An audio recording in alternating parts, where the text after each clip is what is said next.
當時機艙嘅情況。各位旅客請趴低 ，Please bend down to avoid the smoke。復活節假，一班教育學院嘅學生去北京交流。星期日下晝1點幾，搭呢一班港龍 KA991客機返香港，飛咗大概1個鐘，先聽到一聲巨響，之後機艙入邊佈滿白煙，好強嘅燶味。咁之後越嚟越勁啦，啲煙又係咁湧晒入嚟，已經開始知道唔係燒醉嘢咁簡單咯。隔咗15分鐘，氧氣罩彈出嚟。各位旅客請戴好你哋嘅氧氣面罩。請首先將氧氣面罩拉下，用力拉向自己嘅面。有細路仔喊聲，但係大部分乘客都能夠保持鎮定。機長之後宣布左邊嘅引擎故障，係第2個引擎仍然運作㗎。而我哋現在正開始折返北京到國際機場，大概需要15分鐘嘅時間。而當航班抵達北京之前，抵達北京之後，我哋會做個詳細嘅飛行廣播。雖然佢哋個樣係強裝好鎮定，但我都係見到我驚嘅。嗰時我都心諗，可能我就咁樣一命嗚呼。話一對夫婦呢，一知道有煙就攬住對面，咁就食咗啖之後就話：我哋來生再做夫妻啦咁樣咯。飛機折返途中，見到出事嘅左邊機翼並無異樣。我哋成功降落啦！停機坪已經有消防員同埋公安戒備。落機之後，見到左邊嘅引擎有明顯嘅損毀同埋燻黑咗。港龍向乘客致歉，安排佢哋搭其他航班返香港。有線電視記者譚慧媛報導。北京奧運嘅聖火接力傳送展開，國家主席胡錦濤朝早喺天安門廣場點起奧運火炬。境內第一位火炬手就係劉翔，聖火之後會傳遍5大洲，再返中國。有陳月慧喺北京報導。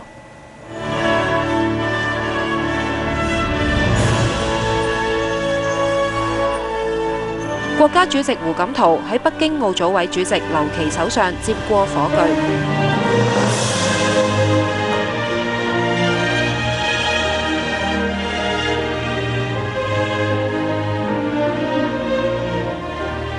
點着天安門廣場上嘅火盆。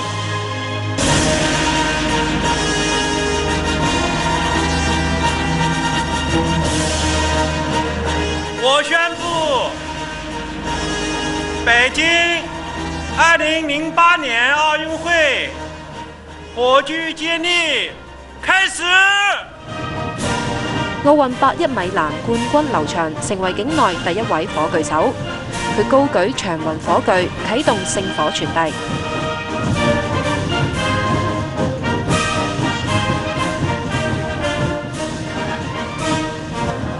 劉翔跨越天安門前嘅金水橋。奧運聖火喺4月1號開始就會傳遍5大洲19個城市，以及香港同澳門。出發首站就係哈薩克斯坦嘅阿拉木圖。有線電視記者陳月慧北京報導。咁至於聖火運抵北京嘅情況就交由許秋霞報導。奧運聖火號朝早8點55分，帶住喺希臘點着嘅聖火喺北京降落。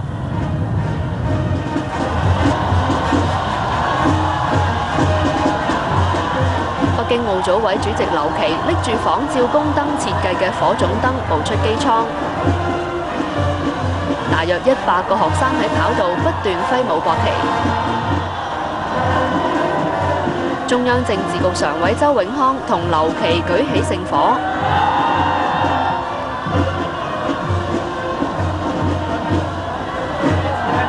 3個聖火護送人員將火種燈送上專車，由警察開路，直駛。Diana and his son Dodi were engaged. He claimed Prince Philip was linked to a plot to kill Diana and Dodi so as to stop the princess from marrying a Muslim. But starting his summary of the inquest, Lord Justice Scott Baker said many of Al-Fayad's theories were demonstrably without foundation. A small plane has crashed into a residential area southwest of London, killing all 5 on board. A private plane smashed into the garage of a house in Farnborough, badly damaging the roof and upper story of a home next door. Firefighters confirmed no people in the houses were involved and there were no survivors on board the plane. The plane, a Cessna Citation jet, popular with business travelers, reportedly took off from nearby Biggin Hill Airport. It's believed the aircraft was headed to France when pilots called in an emergency and wanted to return, but crashed before making it back. Fighters of radical Shiite cleric Muqtada al-Sadr have pulled off the streets of the Iraqi capital and Basra, where they fought fierce battles with security forces. Yesterday, al-Sadr ordered his fighters to withdraw from the streets in a move signaling the end of clashes that erupted in Basra in the south and quickly spread to Shiite areas across Iraq. Most shops are open, but offices, Basra colleges and schools remain closed. Authorities lifted the curfew in Baghdad except for the districts of Sadr City, Kadhimiya and Shuala, where tensions remain high. The firefights broke out last week in Basra and other Shiite areas of Iraq after Prime Minister Nouri al-Maliki, himself a Shiite, ordered a crackdown on Shiite militiamen in the port city. More than 320 people were killed in the clashes and hundreds more wounded before Sadr ordered his fighters to pull off the streets. The Cambodian-born journalist who became the subject of the award-winning film The Killing Fields has died. Dithpran was 65. Dithpran's tale was one of enslavement and eventual escape from Khmer Rouge revolutionaries in 1979. It was Dith himself who coined the term killing fields for the horrifying clusters of corpses and skeletal remains of victims he encountered on his journey to freedom. He died at a New Jersey hospital of pancreatic cancer. According to Sidney Schonberg, his former colleague at the New York Times, Dith had been diagnosed almost 3 months ago. And still ahead in the news. Reassurances of plentiful supply of rice in Hong Kong. An ambitious plan to preserve 48 pre-war shop houses. And ladybirds to help in pest control at Hong Kong Disneyland. From this day forward, for better, for worse, for richer, for poorer, in distress or in bliss, to love and to hold, till death do you part. Extra Professional Mints presents Corpse Bride, Sunday, April 13th on Pearl. Somebody's working this thing from the inside, man. Someone on the inside, though, for sure. He's been working this whole thing from the inside. And that I have always loved you. I really need to find her. She's dead. Kidnapped. Just 2 episodes left. Tuesday night at 9:35 on Pearl.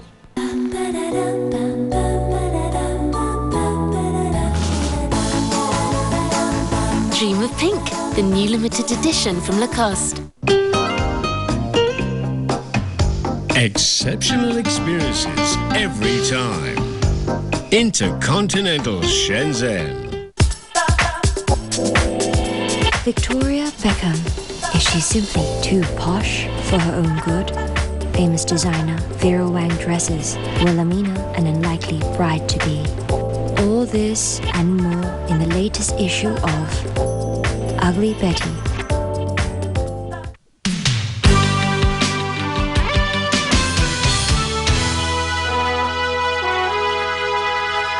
Welcome back. Premier Wen Jiabao warned today that the increasing price of rice may add to inflationary pressure on the mainland. But both the Premier and the government here in Hong Kong gave reassurances that rice supply for the territory is plentiful.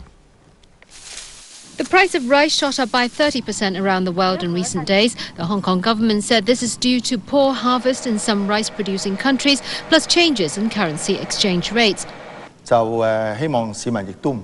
terms of rice supply, there is no problem whatsoever. So please be assured that there need not be any panic that there might be short supply of rice. In fact, in the law, there is also requirement for the rice suppliers to ensure that there would be a supply of at least 15 days of rice in Hong Kong. Speaking during a visit to Laos, Premier Wen Jiabao admitted that the rising cost of the grain might add to inflationary pressure on the mainland. But he added that China's rice reserve stands at 50 million tons, and he promised to ensure plentiful supply to Hong Kong and Macau. In In Hong Kong, though, most of the rice consumed comes from Thailand or Australia and not the mainland. 就應我哋香港嘅要求。 Ng Tak Lang, the manager of a restaurant, says Thai rice is polished and tends to have a finer texture than rice from the mainland. Switching to Chinese rice may be cheaper, but local consumers might find its relatively inferior quality hard to swallow. An ambitious plan was announced today by the Urban Renewal Authority to preserve some 48 pre-war shop houses. The URA hopes to protect and restore a majority of these buildings by acquiring them at market value or working with current owners for long-term tenancy agreements. Jane An reports. Shop houses with verandas, a unique architectural feature of South China. Some of these buildings can still be found on Shanghai Street in Yau Ma Tei, but some of these pre-war tenement buildings are in desperate need of repairs. Currently, authorities have found 36 shop houses in Hong Kong to be of outstanding heritage value, and the Urban Renewal Authority will begin an ambitious project to acquire them at market value and restore them to their former glory. The maintenance cost of some of these buildings will be substantial in the future. But we are quite confident that if we put these buildings to use in a creative way and an effective and productive way, we will be able to generate enough revenues to support the ongoing repair and maintenance of these buildings. He says if owners refuse to sell, the URA will try to convince them to sign a long tenancy agreement allowing for future subletting. The URA will also approach owners from 12 other shop houses with lesser historical values with offers to fund building renovations. This pawn shop in Wan Chai is the latest example of a successful restoration. Mixing the old with the new, a $15 million makeover has given this building a whole new life. From century-old pawn shop into a modern restaurant, and shop houses under the project will likely be put into commercial use if they are successfully acquired. The URA hopes to complete a final working plan before the end of the year. Jane An, TVB News. Since September, would-be civil servants have to take an examination to test their knowledge on the Basic Law. Secretary for Constitutional and Mainland Affairs Stephen Lam today revealed that 10% of an applicant's assessment is weighted towards a person's Basic Law test results. Applicants also have to take an aptitude test and undergo Chinese and English language tests. Around 100 sample questions are available on the government's website to prepare applicants for the Basic Law exam. A man in Guangzhou who was sentenced to life imprisonment for pocketing more than 170,000 yuan as a result of an automatic teller machine fault today had his jail term reduced to 5 years. A local legal expert says the outcome showed the intense public pressure the court had come under. Su Ting had already served 10 months behind bars, having been found guilty of theft. In a retrial today, a judge at Guangzhou's People's Intermediate Court said there was sufficient evidence to prove him guilty. But given that he committed the crime after he discovered a fault with the bank's automatic teller machine, that he did not plot to steal, nor did his offence cause any damage, Su Ting's was deemed not to have an ill intent. His life sentence was reduced to 5 years. He was also ordered to pay a 20,000 yuan fine on top of returning the 171,000 yuan he pocketed. Unhappy with the outcome, Su's father plans to appeal. 2 years ago, Su Ting wanted to withdraw 100 of the 171 yuan he had from an automatic teller machine in Guangzhou. He pressed an extra zero by mistake, and to his surprise, 1,000 yuan came out, yet only 1 yuan was deducted from his account. He subsequently withdrew 171,000 yuan in this way, that is 1,000 yuan for every one he actually had. He was on the run for a year before being arrested in Shanxi province. Ong Yu Kim, an expert on mainland laws, says 5 years in jail is still pretty heavy for theft, especially when the defendant did not intend to commit the crime in the first place. He added that the outcome of the retrial showed the intense public pressure the court had come under.